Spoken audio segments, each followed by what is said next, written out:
Hi, Gigi. Come share an apple with me. I picked it fresh from Granny Smith's sinister tree. Don't mind my stories, you'll soon see. They're as dark and disturbing as they can be. Murmurs of secrets, bloody sodden crimes, Granny's bone-clicking tales will twist your mind. You'll be hanging on my words from the edge of your seats. Now how'd you like to go dig up some bodies with me? So go grab a shovel and gather around, 'cause 8 feet under is where they'll be found.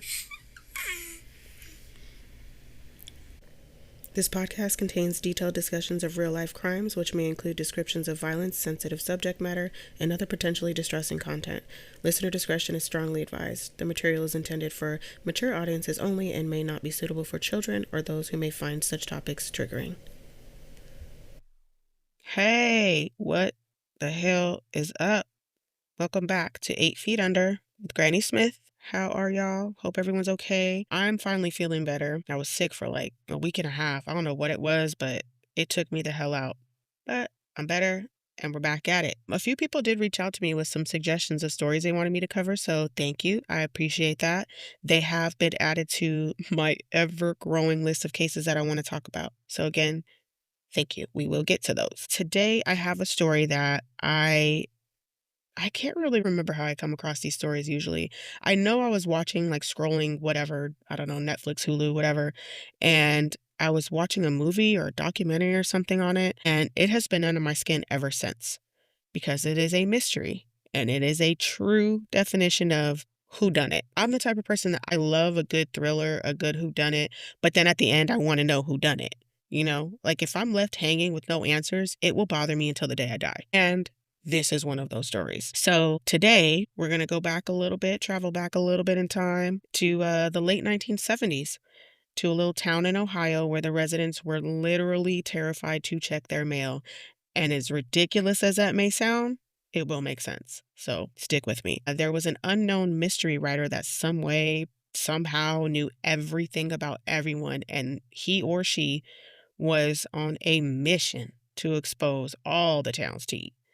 So hold your britches, get you a cup of coffee, grab your bedazzled shovels, and let's dig 8 feet into the mystery of the Circleville, Ohio letters. Sources I use for today are an episode of 48 Hours, and then there were 3 different CBS News articles, 2 of them written by Aaron Moriarty, which I think is a cool name, if you know, you know, in 2024. And Aaron actually grew up in Columbus, Ohio, about 30 miles north of Circleville in 1977 when this was happening. Then there was also an article I used from the Scioto Post. You know, it's not an episode with me unless I mispronounce some shit. So, Scioto, whatever. That's what we're going with. So, Circleville was one of those like close knit, small towns, everybody knows everybody type of place, famous for their annual pumpkin show. And it reminds me of, if you've ever seen the show Virgin River, that's what this reminds me of. That's what I think of when I think of this town, is that Virgin River type of vibe. So also, it's a really good show. So these letters, they started in the late 1970s and continued for 20 years. Most of them were postmarked about 30 miles away in Columbus, Ohio, and they were just vicious ass letters that were accusing these seemingly picture perfect people. Say that 10 times. Picture perfect people. Anyways, they were accusing the townspeople of affairs, murder, domestic violence, embezzlement, just everything. So picture being terrified, though. Can you picture being terrified to check your mail every single time you go to reach in your mailbox, your heart's pounding, you're sweating, you don't know what to think, just for 20 years? That's wild. So the main target of these letters was the Westfall School superintendent, a man named Gordon Massey. Now, Massey was a married man, but this mystery writer was convinced that he was having an affair with a female school bus driver by the name of Mary Gillespie. Gillespie. Gillespie. Here we go again. It wasn't long before Mary started to get these letters herself, warning her to end the affair with Gordon Massey. Part of one of the letters she received reads, quote, "Miss Gillespie, stay away from Massey. Don't lie when questioned about meeting him. I know where you live. I've been observing your house, and I know you have children. This is no joke. Please take it seriously. Everyone concerned has been notified. It will be over soon." End quote. And then another part of another letter she got reads, quote, "It's your daughter's turn to pay for what you've done. I shall come out there and put a bullet in that little girl's head." End quote. So So soon after this, Mary's husband, Ron, and her children, or their children, also start receiving these letters, and they just continued to get worse and worse, just grew increasingly cruel and hostile. Part of one of the letters that Mary's husband, Ron, receives reads, Mr. Gillespie, your wife is seeing Gordon Massey. You should catch them together and kill them both. He doesn't deserve to live. End quote. And it's just, ugh, that's just awful. Could you imagine opening your mail and seeing that? Another states, quote, we know what kind of car you drive. We know where your kids go to school. End quote. It got so bad that Ron, well, let me back up actually. This letter writer wasn't just writing letters. He or she would go leaving like signs, handmade signs around town about people. And nobody was off limits. It didn't matter if it was you, your wife, your husband, your children. He was writing these terrible signs and putting them around town about people's kids. So Ron would go around town removing the signs that the letter writer wrote about his wife and kids. Now, of course, the police were involved. They were working with the post office, and they would sit outside Ron and Mary's house and had their phone tapped in hopes of finding the man or woman responsible for all this fuckery. So in August of 1977, Mary took a trip to Florida to visit her sister-in-law, but it was just her. She left Ron and the kids at home. Poor Ron. He just had enough. And on August 19th, 1977, he receives a phone call in the middle of the night, and whatever it was must have set him off because he grabbed his gun and he hopped in his truck, told his wife and daughter that he knew who the person was that was, the letter writer, and he claimed he was going to confront the person. So again, he hops in his truck, he's traveling at a really high speed, and tragically, he loses control of the car, crashes into a tree, and dies. He was only 35 years old when he died. Now, his gun was actually found underneath him, and it was determined that it had been fired once. So who was he shooting at? Did he actually find the person responsible? Did they get into it? What happened? I want to know. And what's crazy is Ron had been warned by the letter writer that he may die, and then he died. So that, of course, makes me suspicious. Was there foul play? Did they tamper with his truck? Is that why he ran off the side of the road? Maybe cut the brake lines? I want to know. I got to know these things. But Ron's death was ruled an accident. And although Ron Willie wasn't a drinker, he had almost twice the legal limit of alcohol in his blood. So was he just under stress? Understandably, from all the harassment and the threats and all the rigmarole, all the riffraff going on with his family. Maybe he decided to say fuck it and have a drink. I mean, who could blame him? Or was he forced to drink as part of a cover up for his murder? Again, who knows? Naturally, rumors and theories start to swirl around town about what really caused Ron's death. And his brother-in-law, Paul, believes that he was murdered. And I don't think he's too far off. I think it's possible. So eventually, almost every single person in town was receiving these letters. Everyone. And this anonymous letter writer was so dead set on exposing this alleged affair that he or she sent these letters to newspapers and elected officials. And the language was very similar to those that Mary and her husband were receiving, basically saying that Gordon Massey has to be exposed and fired from his job as superintendent. Intendant. Get it right. I swear I sprechen English. So now this raised my eyebrows a little bit here. Mainly because I'm suspicious of everyone at all times. Major trust issues. But throughout this whole ordeal, Mary swears up and down. She insists that she was never, ever, ever romantically involved with Massey. But she admits that they did start seeing each other after Ron's death. And that's also when the letters she was receiving became more violent. So remember, Massey's a married man. Little town tea. I could be wrong though. Maybe she did start seeing him after Ron died. It happens. People do seek comfort in places they normally wouldn't when they're grieving. So who knows? Another little part of one of the letters that Mary got says, quote, everyone knows what you've done. If you don't believe us, just make them mad and find out for yourself. End quote. Now, Paul, the brother-in-law, he always got along with Mary, and it seems that he genuinely cared about her until Ron's death, and after finding out that Mary got involved with Massey, the superintendent. Then Paul really started to fucking hate Mary. He was just like, You changed up and I don't like it. So everyone in town starts to grow increasingly scared because now they're worried, what is this person capable of? Would they eventually be the target of a violent attack, a physical attack? Will it go past the letter writing? And then, of course, in the back of their minds, they're also thinking, was Ron's so called car accident really foul play? So, understandably, they don't know what the heck to expect. Again, this mystery pen pal was leaving these signs all around town, specifically along the bus route that Mary took. And around 3:30 p.m. on February 7th, 1983, she was taking her normal route to pick up students when she spotted one of these signs that was hooked on a fence. The sign had something written about her 13-year-old daughter on it, so naturally she wanted to remove it. So she gets out of her bus, she goes over to the sign, and she starts to pull on it to try to get it down when she realized that the sign had a box attached to it and the box was wrapped in twine. So she takes the box home and opens it, and there's a fucking loaded gun inside. Of course, she calls the sheriff. They examine the box and they determined that it was a handmade booby trap that had failed to go off when she opened it. Who do you think was responsible for this? I am so glad you asked. Mary's own brother-in-law, Paul Freshour. Now, the serial number on the gun had been partially filed off, but police were able to trace it back to a man that Paul worked with, and this man claims that he had sold the gun to Paul. Everyone was shocked, though, because Paul just was not known to be violent. He had no criminal history. Had no criminal history, and he didn't even live in Circleville. In fact, there was a close family friend named Pam Stanton that says, quote, "Uncle Paul was not this cruel, callous, wannabe murderer. It's just preposterous," end quote.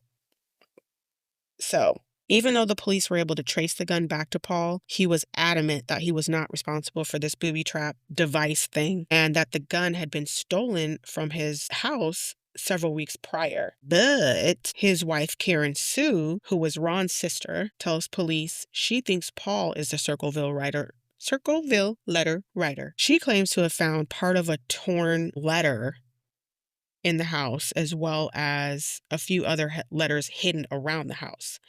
She claims that she tried to piece the torn letter back together, but could only make out the name Gillespie on it. And then when she was asked to show the police these letters, she says she didn't keep them, which didn't make sense because if you knew all this was happening and your brother mysteriously dies and he was also the victim of getting these letters and phone calls, why wouldn't you keep those letters and immediately just go to the police like, hey, I found these in our home, Actually, Karen was the one who told authorities that Paul really did like Mary and then started to hate her after Ron's death. Now, these articles state that Karen was Paul's estranged wife, so who knows? Maybe she did have a valid reason of accusing him of being the letter writer, or maybe she was just angry and bitter.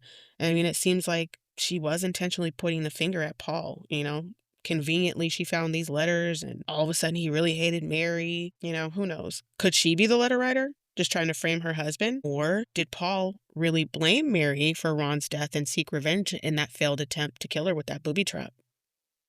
I don't know. The profiler in me wants to know. So in the end, Paul was arrested for the attempted murder of Mary. Jumping over to Paul's trial on October 24th, 1983, he actually was found guilty of the attempted murder of Mary, even though the investigators couldn't find any real physical evidence linking him to the device or the gun. There were no fingerprints, DNA, nothing. Well, DNA wasn't really a whole thing back then, but still, they found nothing. And he had an alibi for most of the day when the booby trap would have been set up. He actually took the day off work because he was getting some work done around the house, and several people testified that they saw him at his home during that time when the booby trap would have been set up. Now, it is noted that there were similar boxes to the one that the gun held that were found at Paul's job at Anheuser-Busch. Now, they did have two handwriting experts examine the letters that Mary received, and they both testified that they could have been written by Paul. Could have? I'm sorry, but I think you would need a more definitive answer or results than could have, but what the fuck do I know? So the defense objected to Mary testifying about these letters because they felt there was no direct threat to her life. Therefore, they were irrelevant.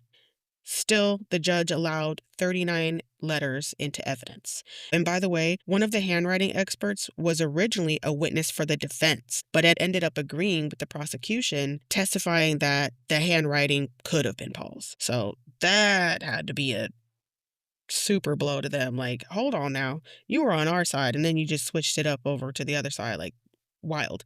But I guess it happens. So apparently the jury did feel that there was enough evidence against him because they found him guilty of the attempted murder and he was sentenced to 7 to 25 years in prison. Now, Paul was never formally charged for sending the letters, but the police were confident that they had their man, putting an end to the townspeople shitting their pants every time they checked their mail. But think again, Mr. Policeman, because the letters continued even though Paul was in the joint in solitary confinement where he had no access to pen or paper, and all of his incoming mail was read, monitored, and checked. I was going to say strip searched. Anyway, the prison warden says there's absolutely no freaking way that Paul could have written those letters while he was in solitary confinement and had no access to anything. But still, the sheriff was convinced that Paul was responsible for the letters, and while he was in prison, hundreds of letters continued to flow through the town. Paul even got a letter from this mystery letter writer while he was in prison. But of course, the police still insisted Paul's responsible and that he must have someone on the outside sending the letters on his behalf. Part of the letter Paul got reads, quote, "Fresh hour. Now when are you going to believe you aren't getting out of there? I told you 2 years ago when we set them up, they stay set up." End quote. Yikes. Paul believed his estranged wife, Karen, was the one that was setting him up with the help of their son, Mark, because she was the one who stood to gain anything from it. Even though Paul pretty much kept his suspicion to himself, he did believe that Mark stole his gun for Karen. Now, during their divorce, Karen lost everything. She lost custody of the kids, she lost her husband, she lost her home, and she actually wound up living on Mary Gillespie's property in a trailer. Now, with Paul locked up, she would get everything. So, suspicious. A journalist named Martin Yant started to investigate Paul's case in the early 1990s. I almost said 1900s. What is going on with me today? Early 1990s. And he actually found that there was another suspect that was listed in the police reports, but they never followed up. And apparently, there was another female bus driver who also took that very same bus route as Mary, and she had driven by where that booby trap was just 20 minutes before Mary did. Now, this other bus driver did see a large guy with sandy-colored hair standing next to an El Camino, but he made sure he turned around so she couldn't see his face. He actually pretended he was going to the bathroom or something like that, so she didn't really get a good look at his face. But guess who was dating a large man with sandy-colored hair?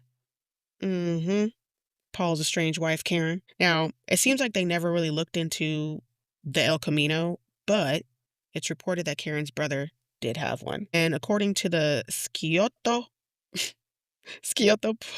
oh my God, Stacey, I'm leaving all this shit in. You guys are gonna get what you get because I'm not perfect.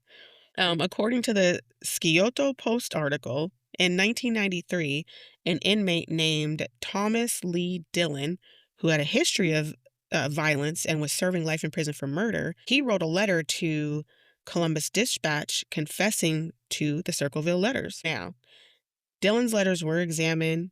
They compared him to the Circleville letters. There were similarities, but the police could never conclusively say he was the one responsible for writing the mystery letters, and he was never charged. And that shit happens a lot. I don't understand that. The false confession thing. Is it just because they're like evil and bored, so they want to throw people off and cause more problems by confessing to crimes they didn't commit or claiming they knew who did it? I guess I just don't understand the point of it, but whatevs. So for many years after this, the town continued to receive these nasty ass letters, but they finally stopped around the time Paul got out of the joint in May of 1994. Now, shortly after Paul got out, this case, it got the attention of one of our beloved household TV shows, Unsolved Mysteries. But before they could start filming, the show got their very own threatening mystery postcard in December of 1993 that read, quote, "Forget Circleville, Ohio. If you come to Ohio, UL sickos will pay. Signed, the Circleville letter writer." End quote. But the show must go on, right? Paul agrees to be a part of the show with Unsolved Mysteries, and the close family friend Paul, pay him.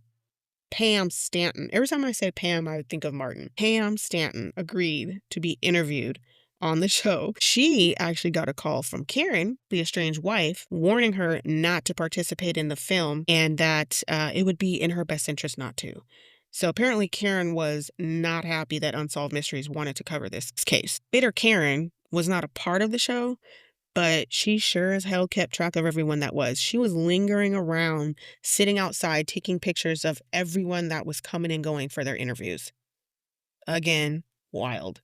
Weirdo stuff. There are some people who believe that Karen was guilty and framed Paul, and others feel that she had nothing to do with it and was just a convenient scapegoat. The show 48 Hours actually asked Karen to do an interview, but she ignored them. In 2006, former officer James Renner uncovered a new suspect, a man by the name Dwight L. Bowman. And Bowman, at one time, was the superintendent, but he had been fired, and apparently he held grudges against many of the same individuals that were receiving these threatening letters. But Bowman was never questioned because he'd passed away shortly after in 2009. Paul maintained his innocence regarding the attempted murder of Mary and the letters, and he even reached out to the FBI himself asking them to investigate the case, but they ignored his request. It wasn't until about 30 years after the letters began when former FBI profiler Mary Ellen O'Toole stepped in. Now I'm going to want to say O'Toodles.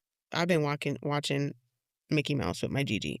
Anyways, O'Toole steps in and voices her doubts and concerns about Paul really being responsible for these letters. And side note, O'Toole assisted in profiling the Unabomber and the Green River Killer, which I think is pretty damn dope. Anyway, she believes that the person responsible for writing these letters would have had to have been someone who really enjoyed hurting others. So much so that family and friends, coworkers, people around this person would have picked up on it because they would have just been a bully looking for people to intimidate. And Paul just doesn't fit that personality type. She states, quote, "The need for that kind of power, control, the need to dominate, the need to scare people pre-existed these letters," end quote. And again, she feels Paul just isn't that person. So O'Toole was not convinced that the letter writer was responsible for the booby trap because they wouldn't have been stupid enough to risk exposing themselves like that.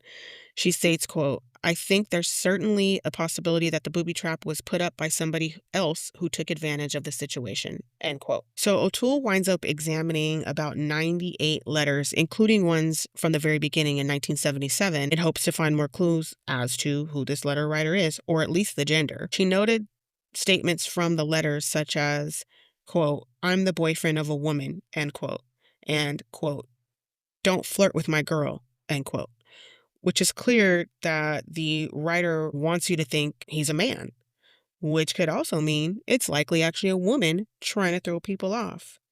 Because it seems like they overdid it with all the "I'm a man" thing. It's like they kept making it a point. "I'm a man, I'm a man, I'm a man." So that means to me, you're probably a woman. Anyway, O'Toole also suspects the letter writer wasn't very educated based on, I guess, how the letters were written and worded, which is another reason she didn't really believe Paul was responsible, because he held a master's degree and he was the manager at Anheuser-Busch. So in her interview with 48 Hours, O'Toole states, quote, "As you read these letters, you can tell the letter writer is really having a good time," end quote. She does believe one person is responsible for every single letter.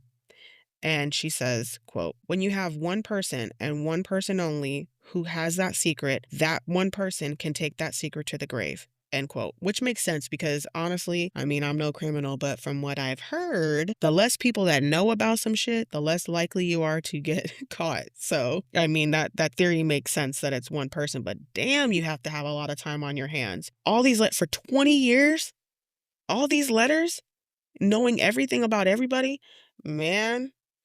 That's a lot of dedication and a lot of time and a lot of energy that I don't think I would have. Anyway, though O'Toole could never say with 100% certainty that Paul was innocent, she had many reasons to believe that he was framed. Then we have a woman by the name of Beverly East.